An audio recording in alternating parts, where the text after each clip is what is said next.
Hello, welcome. This is Xander of Cloudboat Armada, and I'm just here for some unannounced impromptu streaming of one of the mini games from Frog Fractions 2. I'm doing this one because, well, this is actually my baby. I was the main guy who put most of it together. I mean, Jim, of course, was instrumental, and of course, I'm deeply indebted to everything he did to help get this in the game. But making this was really, I'm glad it got made. I'm really happy with it. I played it a lot while I was making it, and I played it a lot afterwards, even when I was done and should have been doing other things. If you don't already know, Frog Fractions 2 is out. If you don't know what Frog Fractions is, you can probably Google it and get a good idea now. A little bit difficult to explain right now, but it has a lot of mini games in it. If you don't want spoilers, probably should watch a different stream, because I'm going straight into one of the pieces of it. But yeah, so let's do it. Also, one thing, I want to thank all the other people who have been streaming this. It's been great watching other people play this, and really, well, a little too late for feedback, but it was good feedback anyway. But I just want to kind of go nuts for a while. So this is how I play this game.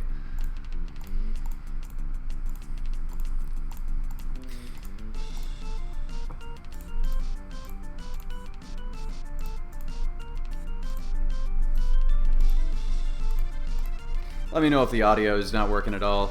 I don't really have a good setup. This is just my laptop.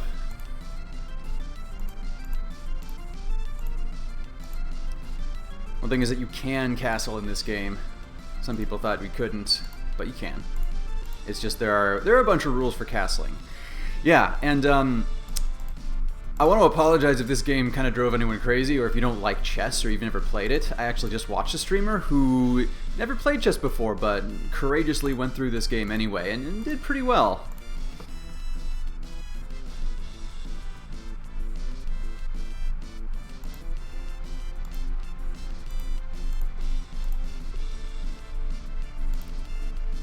Okay, so one thing that most of the streamers I saw missed is that once you capture a piece, you can respawn your own copy of it.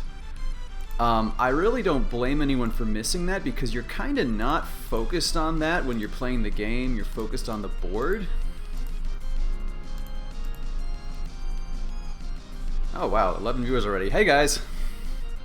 I'm gonna be trying to watch the stream best I can, but it's also kind of distracting playing this. And yes, I will just be playing this part of the game, nothing else.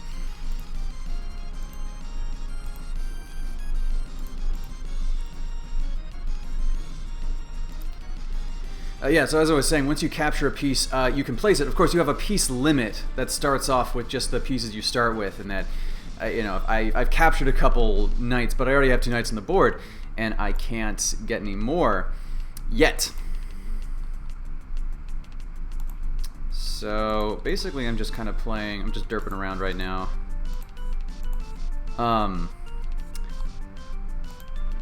The big challenge behind making this was being able to convey a lot of information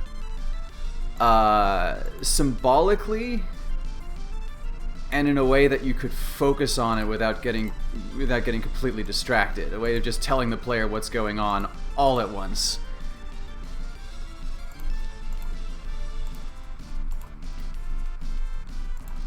So, I had the computer tell you when your piece is being threatened. This was when all the way back to the very earliest versions of this game, because it's really hard to play this game unless you know exactly what pieces are under threat without having to completely scan the board. It, of course, isn't in regular chess. Not a feature you get. These pawns are really annoying. I'm just going to get rid of them. There we go. Ugh.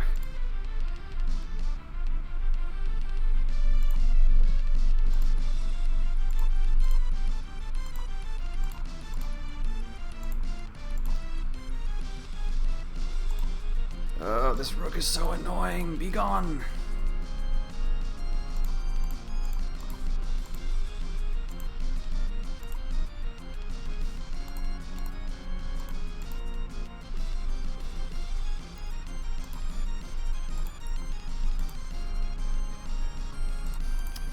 Okay, so one feature that most people didn't, who played this didn't realize is that when you promote a pawn, what happens is that you get to increase your limit for your pieces. So I promoted a pawn, which means I can now choose to have 3 rooks on the board instead of just 2. And I promoted another one, so now I'm going to increase my bishop limit.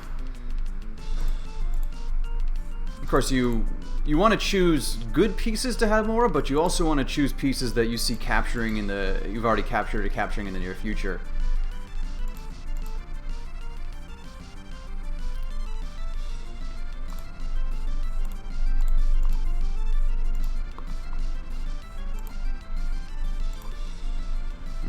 Yeah, pawns, get out of the way. Oh, I can just promote this guy. Okay, let's get another rook on the board.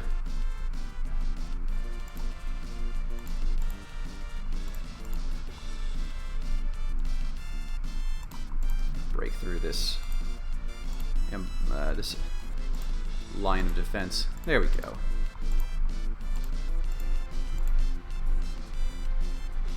So when you actually play this in the game, for the first time anyway, and this is spoilers warning, but the object you eventually figure out is that eventually a certain piece will appear and start hopping around that doesn't look like anything else.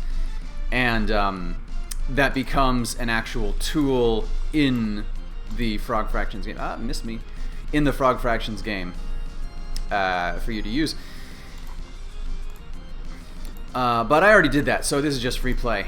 Originally, the idea was, well, the winning condition would have been just get a certain number of points. You can see the points in the lower right. And, ooh, this is getting busy. Sorry, it's hard to play well while, I'm going to lose that rook.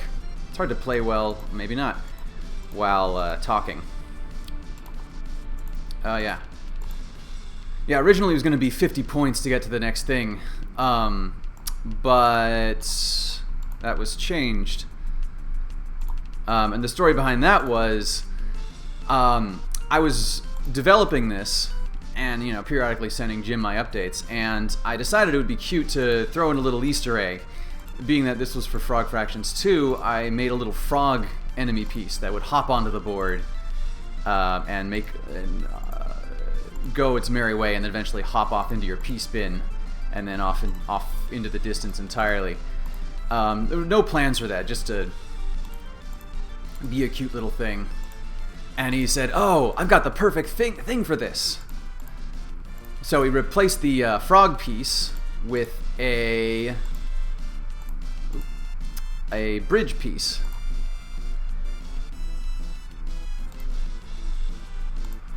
But that explains why when you actually play the game, the bridge piece is hopping around instead of just sliding like all the other pieces, because it originally was a frog.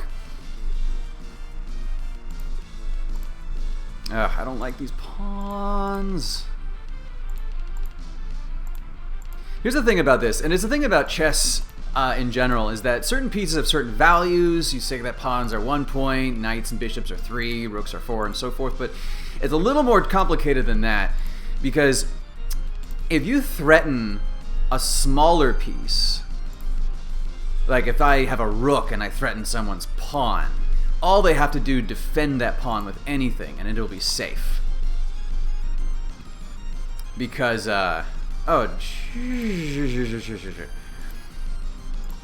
because if someone's defending that pawn, I don't want to take it with my rook, because then I'll lose my rook. So you can bring out your queen, but it's really easy to harass the queen. You can just threaten it while keeping your pieces defended. Oh man. And then you can't do anything if your pieces are defended, because I wouldn't take a piece with the queen if that piece were being defended. I'd lose my queen. But if I had a pawn threatening that piece, that's another story. Anyway.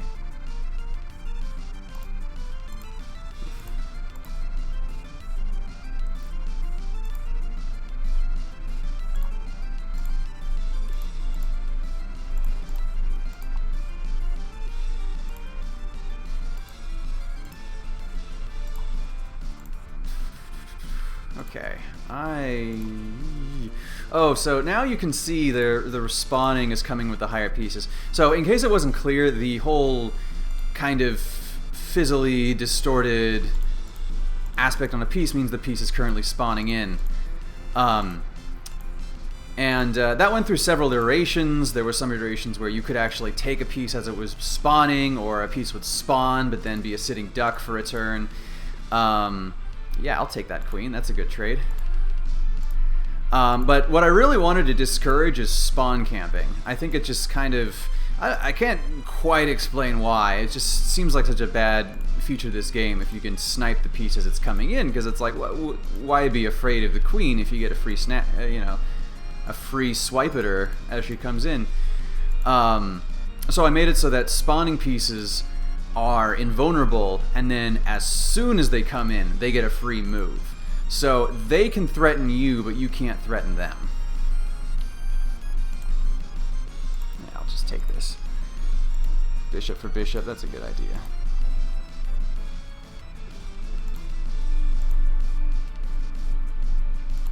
I can't move my... Oof. Okay, if I can get that bishop to... Oh, jeez. Oh, boy. Oh, boy. Move my queen to the... Oh! Wasn't paying attention. Anyway. I think my record is 300 points on this. Let's try this again. Classic King's Pawn opening.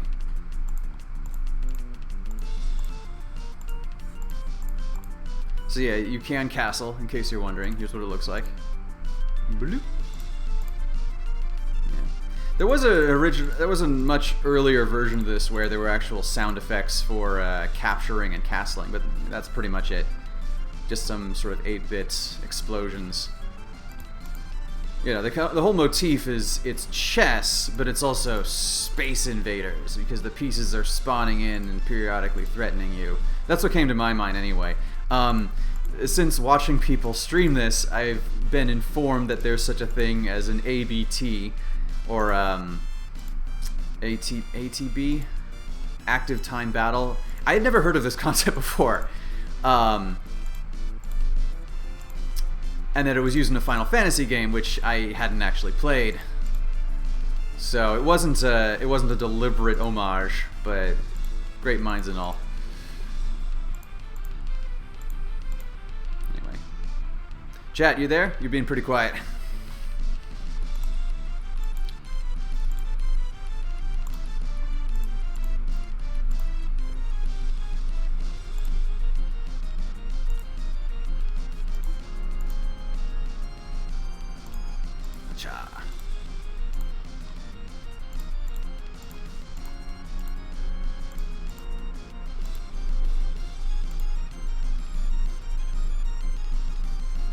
Need to increase my piece limit. There we go. Let's get another bishop out.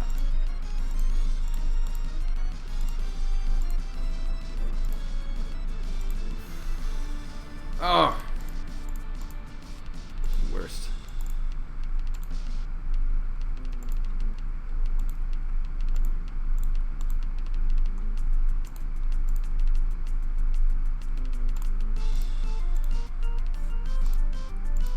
Oh hey, I killed all their pieces. Yeah, that happens. It doesn't do anything special though. Yeah, this is not supposed to be a winnable game.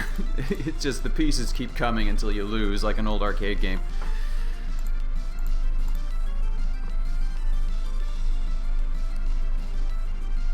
Ah, smart.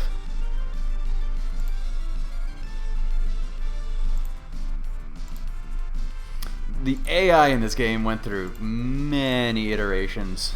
Part of it, the problem was not making the game impossibly difficult. So the issue is that I know how chess works. I'm pretty good at seeing how pieces move. But not everyone is like that, which is fine. I wanted to just, I wanted this to be playable by, anyone who wanted to play Frog Fractions too, so anyone. Um, but which means making it accessible. So originally, the AI worked in that a piece would operate independently, where you would have each piece with its own timer, and as soon as that timer goes out, then the piece makes a move, and it will automatically look at the board and look at where the pieces are and where they're threatening and where they can defend and make the best possible move based on that that algorithm, which was way too hard because you've got 30 pieces, I mean, well, not 30, but you got like a dozen pieces all operating independently and thinking independently. And then you've got you who's trying to move everything together. So it was like 30 brains against one. So after trying to nerf that a bit, after just trying to make the brains stupider, trying to make it more reckless so it's more interesting, I decided to make it so that, sorry, there's a car alarm going around in the background. I decided to make it so that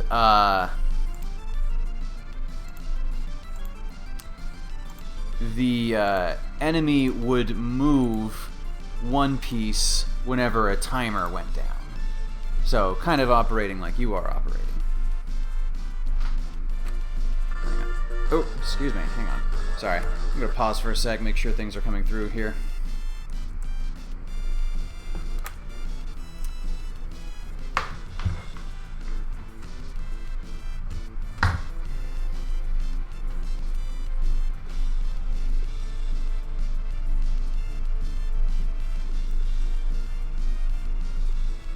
Okay, I think that works.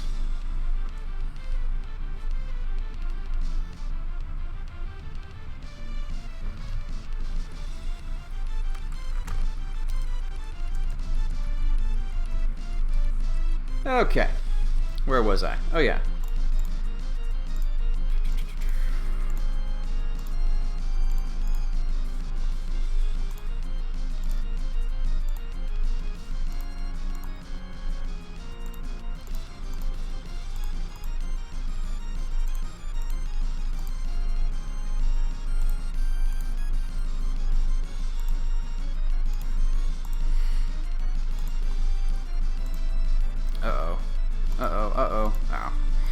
Yeah, that's one problem with the game. I kind of made the pieces a little more reckless, just because, you know, it'd be. I wouldn't expect the player to play perfectly either. So they most of the time they value their own safety, but they also value taking your pieces, and it's skewed in such a way that an enemy queen will willingly sacrifice herself to take out one of your rooks, which has happened several times to me, and it's not a good trade. So that was accidental. Yeah, here we get an arsenal of pawns, and I wonder what's behind them. Maybe it's just the pawns this time. Nope, we got a knight. Take this. Need to promote another pawn. I want that second queen.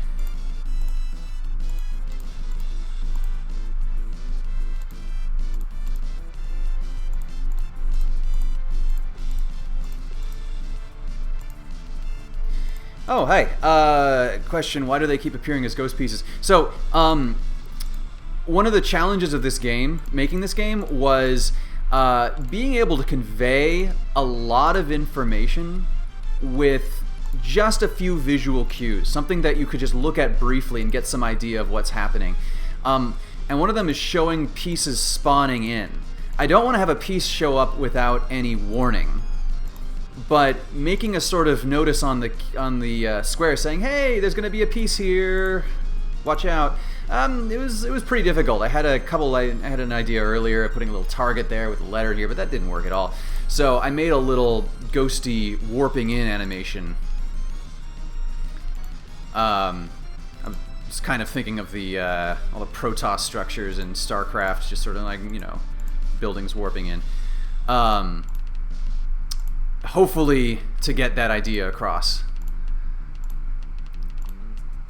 That the piece is not here yet, and you can't capture the piece yet, but it will be here soon, so watch out for that.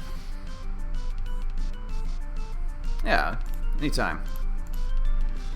Yeah, I don't know if you just tuned in, but I've been regaling the viewers of stories of the various stages of development of this game. It's mentioned in the Easter egg. Spoilers. There is an Easter egg at the after the end of the game. I won't tell you how to get it unless you really want to know. I could tell you, but it does mention that this game was originally from a game jam. Oh, I'm playing badly as I'm talking. It originally was from a game jam in 2011, where I'm just like, hey, you know, it'd be fun if I combine chess and Space Invaders. And it was bare bones at first. It was just enemy knights come at you. And also, for some reason, I decided it should be an Android game because I had just finished making one, and at the time, that's all I could remember. Just leave me alone. So then it went through a few iterations, and oh god, I didn't see that coming. I am not long for this world. I'm warning you, viewers. It went through a few iterations, and I sent it to Jim Crawford, who's a friend of mine. And at the time, I don't even know if Frog Fractions 2 was an idea yet, but he did play it for me, even though he wasn't that. I don't think he plays a lot of chess. But he played through it anyway, sent it to his friends, and I'm like, Jim's a really nice guy.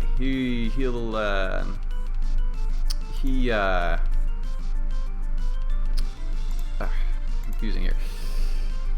So, okay, this is probably it. Farewell. Oh wait, I got an escape route. And then, yeah, okay, if you want to know about the Easter egg, cover your ears if you don't want spoilers, but you know all those little, if you played this game, oh yeah, I'm screwed. Oh wait, nope, escape.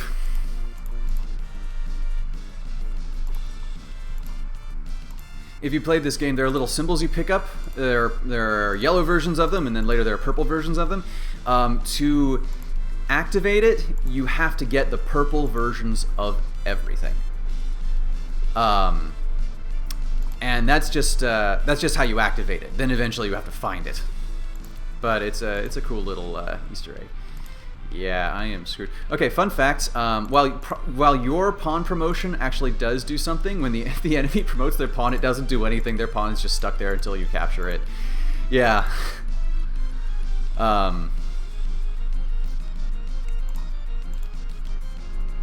Oof. Wow, I am in a bad way right now.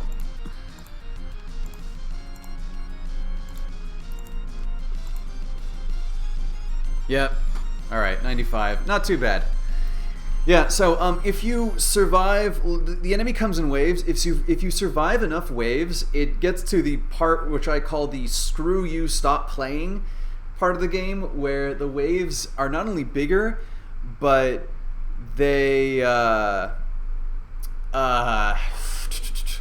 the computer moves the pieces twice as fast. I mean, they say they have the same cooldown, but the computer gets to decide to make a move twice as fast, so it becomes a lot harder. Yeah.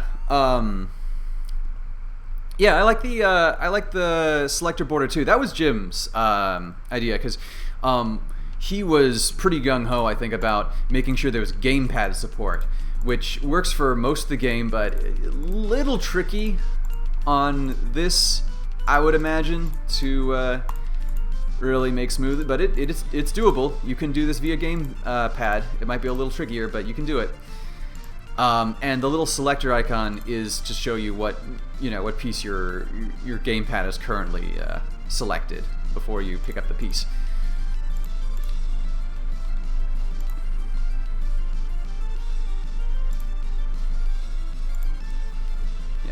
Anyway, as I was saying earlier, one thing that I really appreciate all the streamers who have streamed this game, because it's really fun watching people actually play this who aren't me or people that I'm actually in the same room with.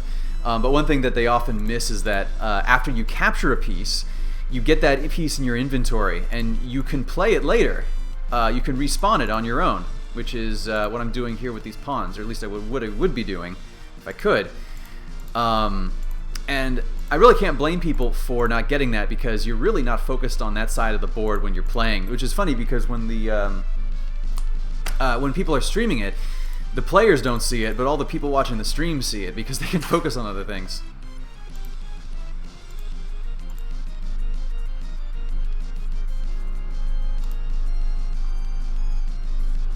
Anyway, oh, sorry, I got distracted a bit.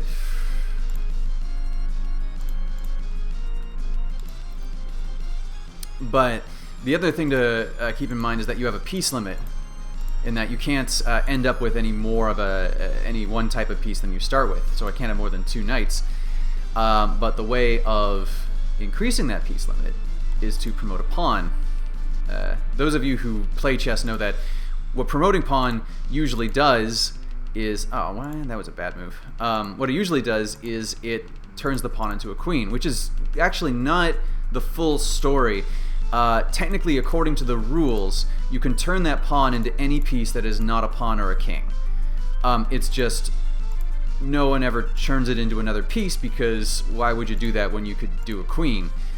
But I thought it was an interesting little facet of the game that doesn't really get shown a lot. I mean, there are some extremely few times when you actually want to get a knight instead of a queen, if you have to immediately threaten a piece in an L shape from where you are, for example. But that almost never happens. Oh yeah, I was just so someone's asking, is there any games that took the inspiration from? I was explaining this earlier. So I had actually never heard the acronym ATB before this game was released, and people started streaming it, and everyone said, "Oh, it's ATB chess," and I had to look it up. What's ATB? No, my inspiration was combining games together. I like combining games together, and I really think chess is actually kind of an underrated game for modern gamers. I think it is a jewel of emergent gameplay, and I think being able to do something like this, piece moves like this, and make a really complicated game out of it is really a cool idea. So I was thinking, like, what could I mash this with? Well, what if it was in real time? Like Space Invaders, like the waves come down for you, and what if it's just sort of like, instead of a full armada, oh, that was stupid of them, of chess pieces, you get like just a sort of a squadron of a knight and a bishop and some of its pawns, you know. So that's why it was called Chess Invaders, you know, chess and Space Invaders. And the whole ATB aspect was trying to work in the real-time aspect.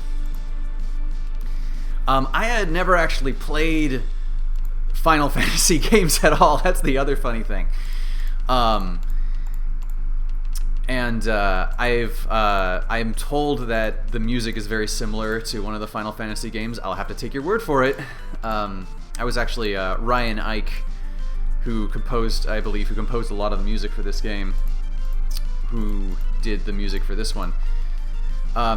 Actually, some trivia. Originally, we wanted to have a soundtrack that responds to what's happening on the board. So each piece would correspond to an instrument, and whenever you're facing a certain piece, its instrument would play. So when the pawns come down, you hear some war drums, and then when the enemy knight comes down, the trumpet starts playing, and the enemy bishop comes down, you hear like a Gregorian chant going.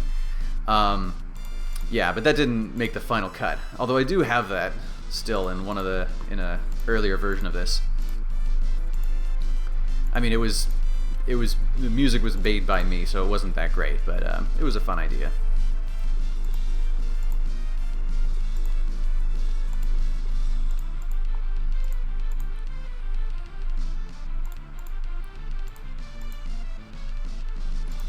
Ah, bad move, queen. Okay, I want to promote another pawn. I want more queens. Yeah, so the pawn promotion, what it does is it increases your piece limit. So that was kind of how I tied in the aspect of turning a promoted pawn, into anything you want. Instead of turning it into that piece right then and there, you turn it into what could be that piece later. But you don't want to choose a queen every time because there's no point in having a... Whoa, that was a weird glitch. Never seen that before. You wouldn't want to choose queen every time because you're not gonna... You wouldn't use a huge queen limit unless you could take that many queens.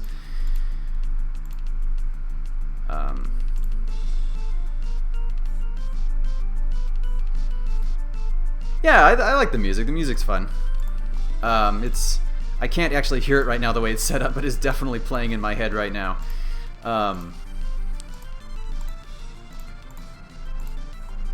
Yeah, I think the original music was kind of... I like some aspects of it, but it was kind of a little more low-key and repetitive.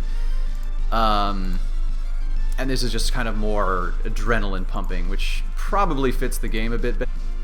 Hey there, sorry about that. The stream went down for some reason and OBS crashed. Anyway, where were we?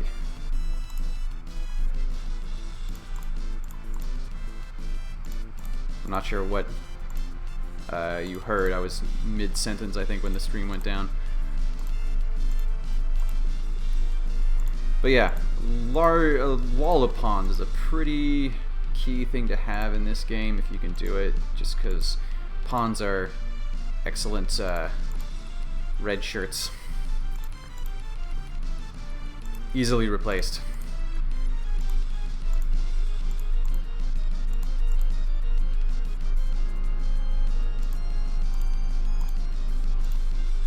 Oh, whoa, whoa, whoa.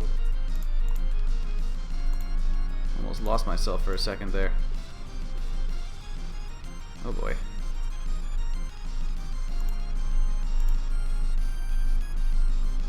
Okay, I don't like this.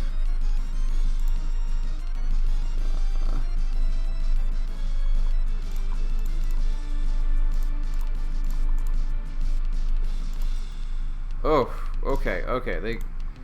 Oh, that was close. What am I gonna do now, though? Here we go.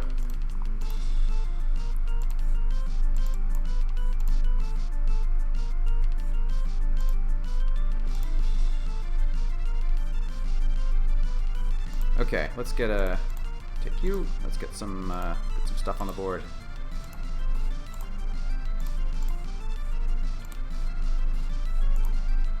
Yeah, that was stupid. Okay, yeah. The AI went through a lot of iterations in this game, which I told some of you already. Most of the iterations were make it less impossible, especially for new players or players that don't play chess already. And one of the things I did is made the pieces a bit reckless, especially the queen, and which means that sometimes the queen will just kind of throw herself at you or one of your pieces without defense, which is bad for white, but good for the player. Which, ah, crap.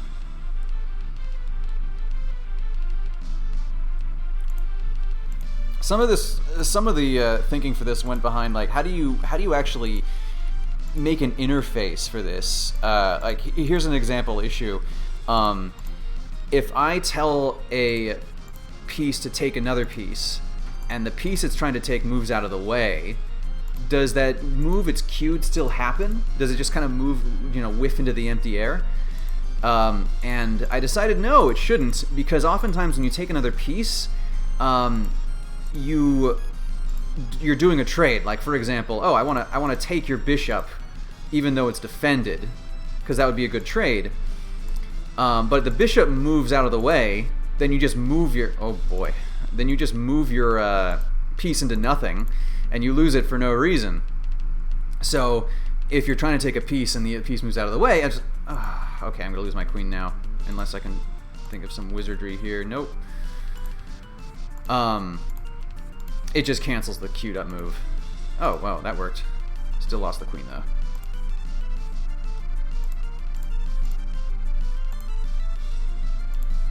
Okay. Things are getting dire. Oh, I should have just taken that. I'll just take that bishop.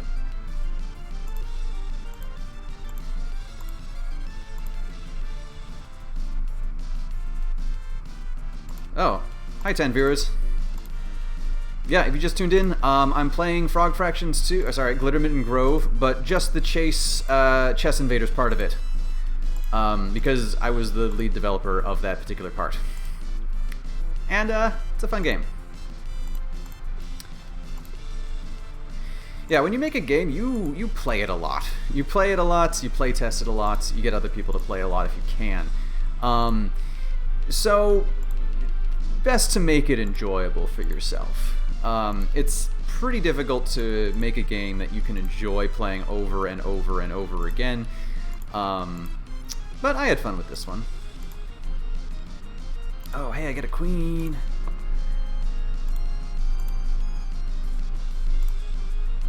The other thing, it's, uh-oh. Well, I'll take care of that rook. The other thing that, you don't really appreciate about game making until you do it is play testers.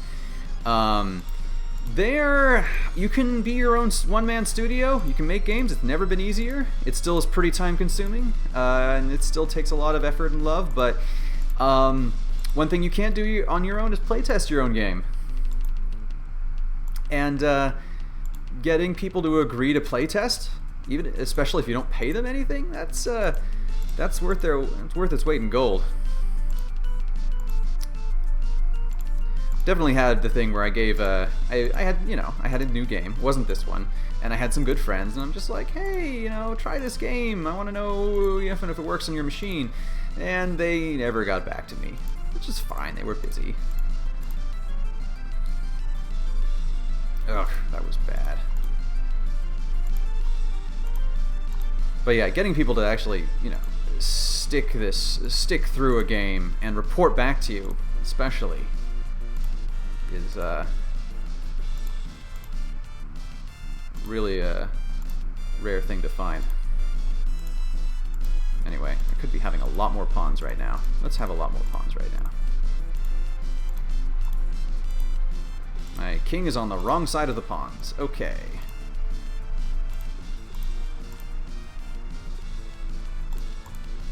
Screw you. Oh, that was dumb. Yeah, I've been told so the guy who made the music for this, Ryan Ike, he made a lot of the other music for the rest of this game, and he did a really good job. I especially like the ones for the main game you start with. And I have been told that this is similar to I think it was Final Fantasy VI, but I haven't actually played those games, so I'm gonna have to take people's word for it. And this is also because, as I've been told, that game uses the same kind of timed battle format that this game does. So that is a oops. Anyway, I think we're almost at the screw you stop playing phase of the game, when the waves get bigger and the pieces move twice as quickly. Yeah, the game doesn't end. It just gets harder and harder. The screw you stop playing is when it's basically like, I've run out of waves to give you. I'm just gonna loop these and make them impossibly difficult.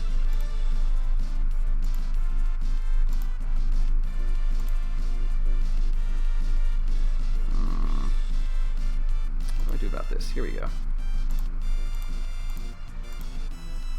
It's enemy pawns.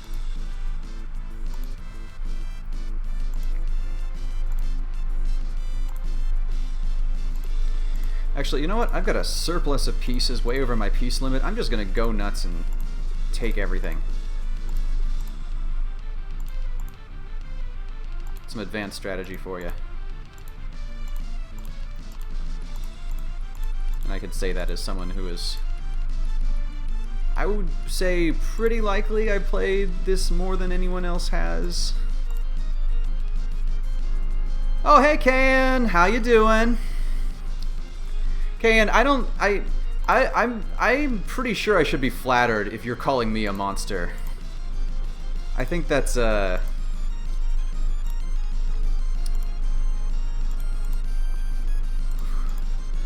there. That's high praise.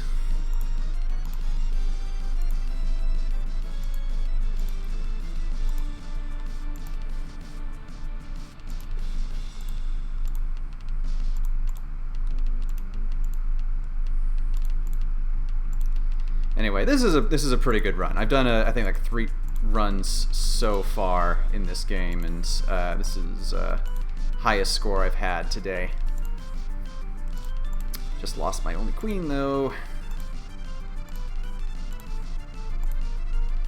Oh no! I just moved into check. That shouldn't be possible. I think I'm good. Yeah, okay. Yeah, sometimes the timing is really like, who gets to move first?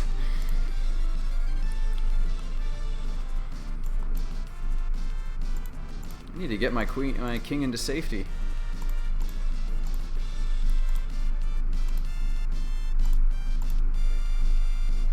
Yeah, you know what? I got plenty of rooks up my sleeve. I can just fling these into the battle.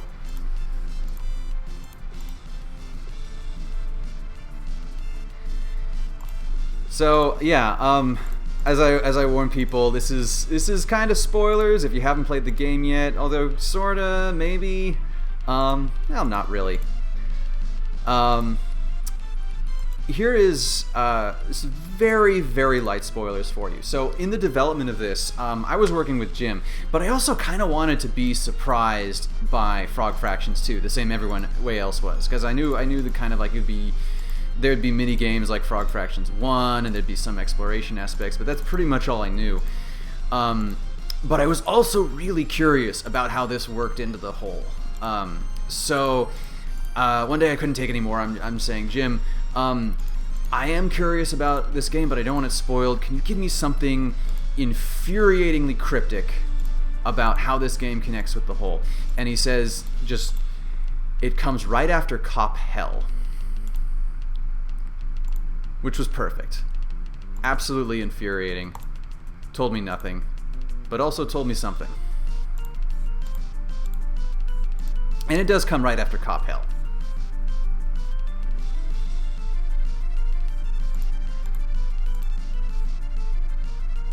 You can decide what Cop Hell is. Oof. I'm doing pretty well. I should be paying attention to what's going on here.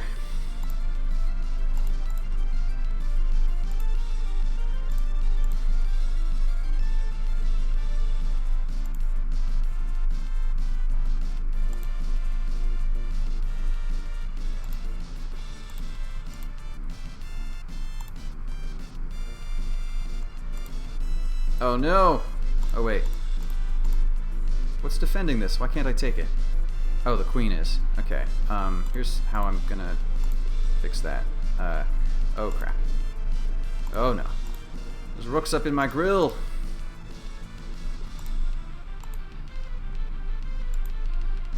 Kayan's spoilers! So, okay, funny story about that. Yeah, when you play this for real, there is a certain special thing that spawns eventually, and that is the victory condition for this. Because otherwise there's no victory condition, you just fight chess pieces forever.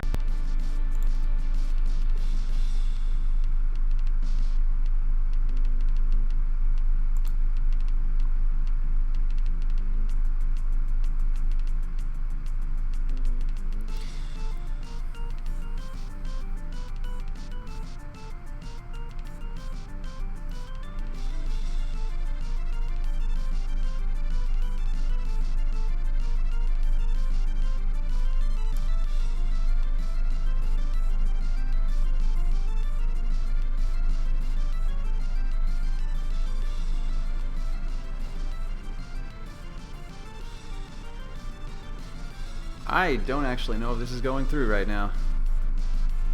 It says live.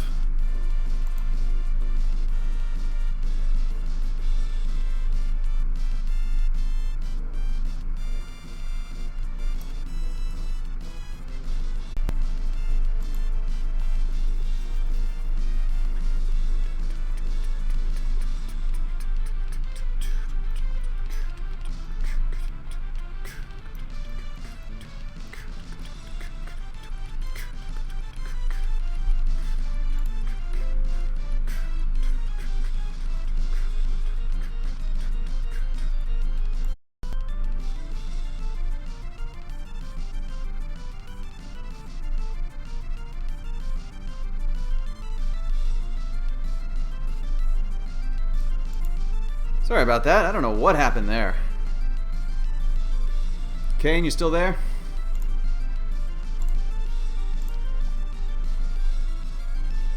Just pause this. Okay, yeah, sorry about that. My obs just crapped out on me again. I might need to update. I'll do that later. Anyway, as I was saying, originally Jim had it so that once you ooh, free queen. Once you get 50 points, you get the thing, you get your objective, and the game ends. Then, kind of in a fit of mischievousness, I decided to put in a little Easter egg into the game, where every so often, in like every 10th game or so, a frog would hop in. I didn't know anything about the game other than the fact that it was going to be Frog Fractions too, so yeah, I'll put in a frog. A frog hops in, a little bit of the Frog Fractions theme plays, there goes my queen, and you can capture it, and it will do a little cutesy animation here. So I showed that to Jim, and he said, oh, this is perfect, and that he just sort of swapped it out with the bridge. Which is why when you play the game, the bridge actually hops around as it enters the board, because it used to be a frog.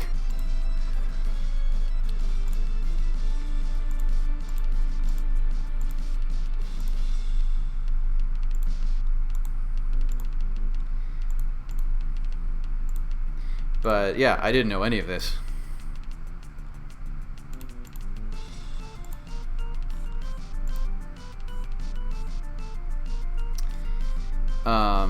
It was a much better goal than getting a certain number of points, you know, much more interesting. It's fun watching people's reactions when this, like, not chess piece comes up. Yeah, the other thing is that originally, I made, we wanted the soundtrack to kind of be a thing where, it changes based on what pieces you're facing. So each piece has a certain instrument, that plays when an enemy version of it appears on the board. But that didn't end up making the final cut. But if the frog's on the board, it actually plays a little square wave of the original Frog Fractions theme, but set to the chords of the other theme, which wasn't the same chords at all. But you know, the notes are changed to make it in key.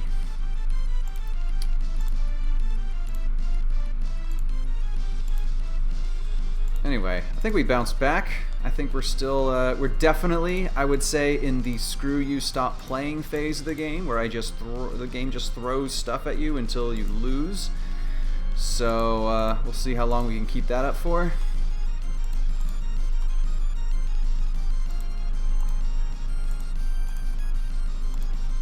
Oof, this is dire.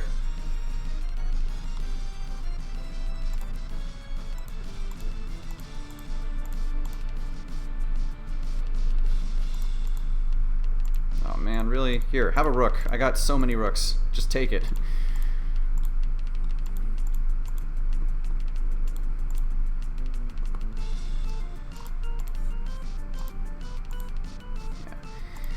I have been kind of blown away by the reaction to this. I was kind of had it back in my mind that if you haven't played chess, which I know a lot of young gamers haven't, it's just not really in vogue right now. This game might be pretty frustrating to have to get through, and it's one of the mandatory games too. It's funny seeing speedrunners in all their speedrunning glory have to come to terms that they have to figure out how chess works to do a proper speedrun. But people seem to really like this one, which is pretty amazing. Oh, there we go. Well, 351. That's pretty good. That's up there. That might be my record. Hey, Lord Huff and Puff. I might do another one. I'm just doing Chess Invaders for a while, or let's do it again. Okay. Um, so yeah, the reaction, watching people react to this has been just amazing for me. Not to toot my own horn here, but I did not expect that, especially the people that really want this to be its own game. Several people have been saying that. I want it to be its own game too. I would love to make it its own game. If I had a huge amount of extra time, it would be its own game already. And I am totally... I'm not going to commit to anything, but I'm totally in favor of developing this into its own full single-player campaign. Possibly multiplayer. That might be a little tricky, but that is something I would love to do, and I have some ideas for it, but I can't really commit to it. It's making games takes a lot of time, guys. This is not my day job.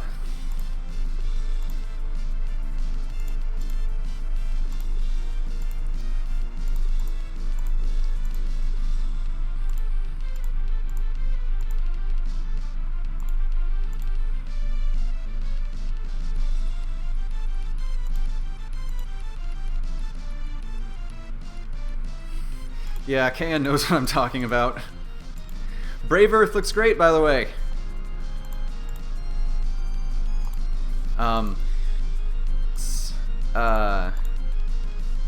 Not usually a kind of a game that I would play. I've never actually played Castlevania or any of those other kind of style games, but I don't know, I might have to make an exception.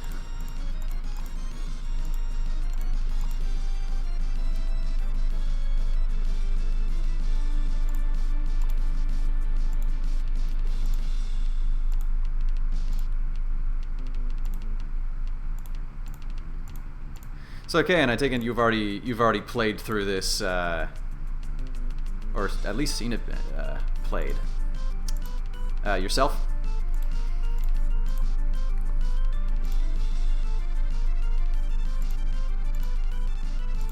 Bad move, knight. I gotta promote some pawns. I gotta get pawns. I have a pawn shortage, guys. I got 4 pawns on the board. Everyone is precious. Yeah.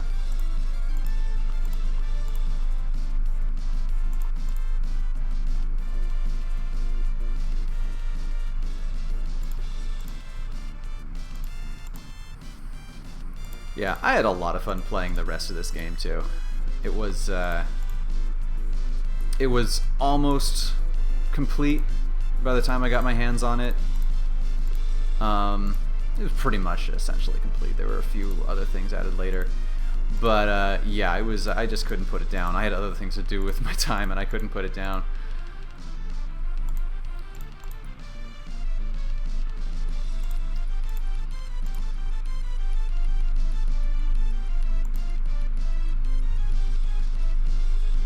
Oh, that's an interesting idea. You know, I think I played at one of the IGGs. I played one of there was this sort of magic programming thing where you program your spell and then you cast it. I can't remember what it was called though. This was from, I think, 3 years ago. I should look into that. The archive somewhere.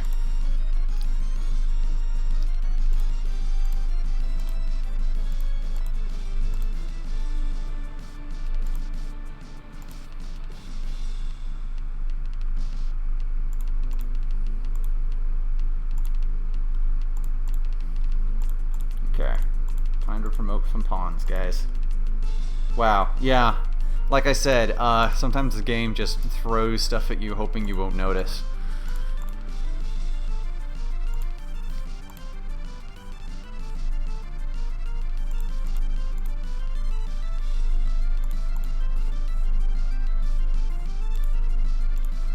Okay, what do I want more of? Let's get some more bishops.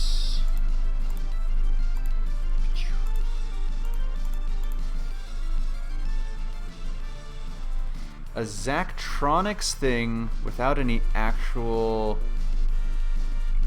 actiony gameplay, but this would still be, I guess it'd be in the you're describing something like in the Brave Earth universe, but a completely different game from what it sounds like.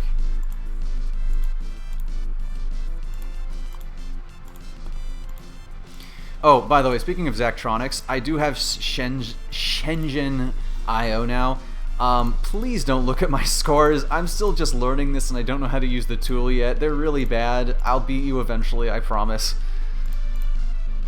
I wish there was that option in this game, that the please don't. I'm new. This is embarrassing.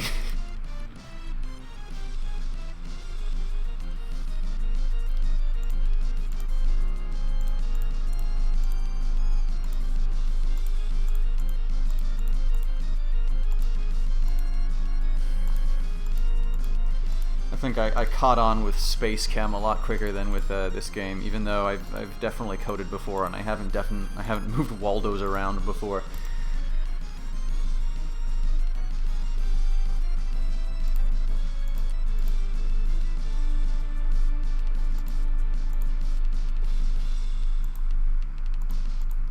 Yeah, I don't know how well it would work for a non-programmer to learn how to try playing Shenzhen. It might work really well, actually. I mean, we just saw a stream where there was a player who hadn't played chess before. Oh man, okay, hadn't played chess before, and you could tell she was learning this one piece at a time, because there's no tutorial. I was thinking about putting a tutorial in here, but putting this over more than one stage really would have lessened the impact. But she got it. She figured it out, and I think after about 3 tries, made it through, which was pretty good.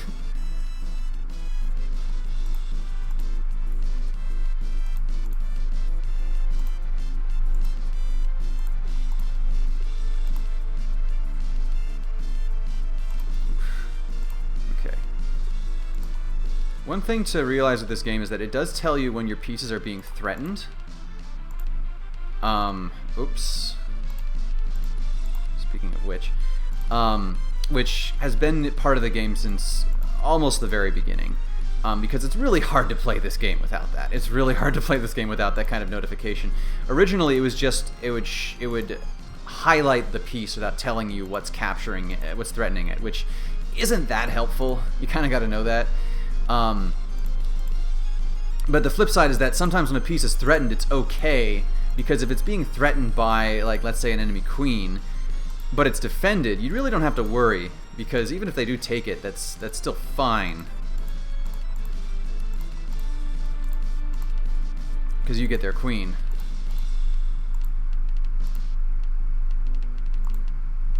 Yeah, those knights.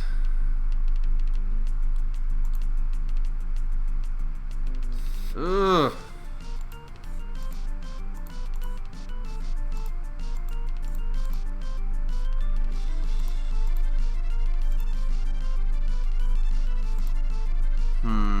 Okay. So yeah, that's one thing that sometimes happens, is that they move a piece where it's threatened but defended, but then they move the piece defending it, which is a mistake that humans make too.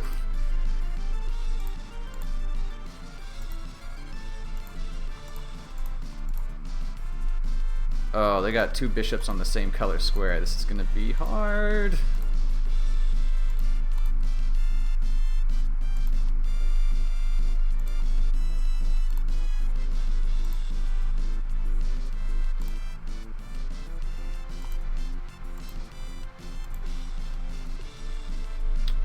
I need more rooks.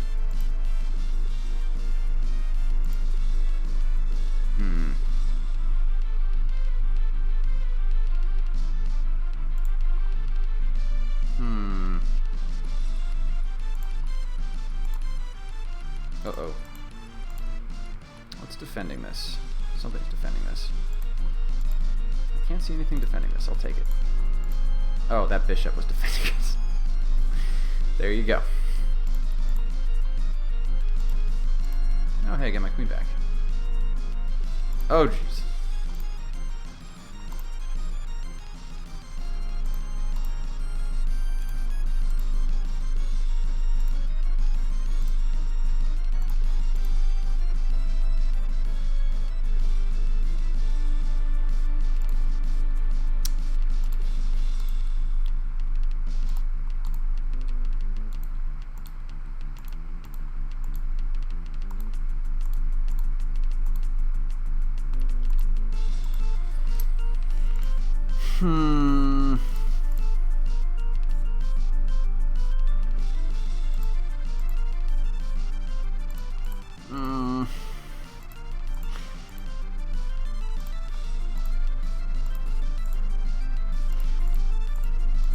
yeah, this has been a... Making this was a real experience. I mean, being able to see a project through like this is great. I have a lot of stuff that I start and don't finish, but when there's motivation, it's great. So, more backstory for this is this was made at a game jam we were doing for IGG. I believe it was the first one. I decided to combine. I like combining games. My first game was taking Tetris but making it with hexagons. And I said, hey, let's combine chess and Space Invaders. I had no idea what what's it called, ATB, something time battle thing was. I'd never heard that acronym until after this came out, and people started writing it in the chat for the streams of this game. And at first it was just a steady stream of knights come down and threaten you. But then I had to work out, okay, how's this real-time thing going to work? What if other pieces came down? What if like little squads came down? I love it when you do a game and there's kind of an organic military thing. There we go. Where the people move with like, you've got a rook and its entourage of a bishop and a few pawns. So I had that coded in waves. And then I showed Jim, and he really liked that idea. Well, he was a really good sport, even though I made it way too hard for him to play. He played it anyway, showed it to his friends. Then the Frog Fractions 2 Kickstarter came down. I don't think it's a problem if I just start talking about it, but I was the one who donated for the tier where you get to make a game with Jim. I really just wanted to support him. I didn't actually expect anything to come out of that. I just wanted to say, hey, I think your projects are cool. Here's some money. But then it kind of fell by the wayside. And out of the blue, Jim's like, hey, do you want to put Chess Invaders in Frog Fractions 2? And I'm like, do I? I didn't even know that would be the thing that we did, and it was. And that was a really happy surprise. And we Skyped over a long weekend. We put down Jim put down the base code, and then we worked on it for a while, and I worked on it a whole lot more, and I worked on it a whole lot more than that, and I worked on it at the expense of other things I should have been doing, and there we go, and it really all came together. I'm really happy with it, and I hope you enjoy too. Anyway, thanks for tuning in. This has been Xander of Cloudboat Armada. Showing off the Chess Invaders minigame from a certain Frog Fractions 2 game that came out recently. And I'll see you next time we stream.